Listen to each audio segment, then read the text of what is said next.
Kinakailangan magpasikat ng gusto ng mga papasibol na Filipino fighters upang magkaroon sila ng pagkakataon na mapalaban sa US soil. Ito'y dahil sa namumuong alyansa sa pagitan ng MP Promotions ni Manny Pacquiao at ng TMT Promotions, the American rapper 50 Cent. Bakit? Alamin po natin sa ulat ni Robert Belen.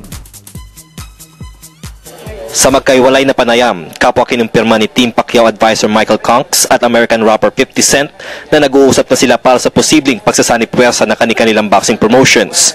Kwenta ni Conks, kasama sana sa negosasyon si Floyd Mayweather Jr. pero dahil sa napabalitang tampuan nila ni 50 Cent, questionable pa ang pagsali ng American fighter sa grupo. Sa panig naman ni 50 Cent na kilala rin sa pangalang Curtis Jackson, totoong nakikipagpulong siya kay Conks at malakian niya ang tsansa na mabuo ang kanilang alliance. Nagpaiwatig ring ang tanyag na rapper na gagawin niya ang lahat para may sakatuparan ng pinakaabangan na pound-for-pound championship ni Pacquiao at Mayweather. I have to ask you something else about a story that came out today. They're saying that you're partnering up with Manny Pacquiao to do a promotions company. Right. Is that true? Yeah. Wow. My concept of TMT is the fight you want to see.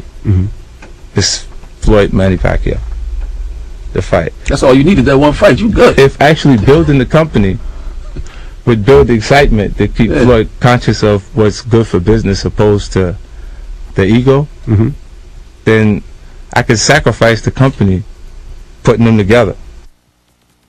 Samantala, ikinatawa naman ni former 2-division world champion Jerry Fearless Peñalosa ang hakbang ng MP promotion ni Manny Pacquiao at ang TMT promotion ni 50 Cent.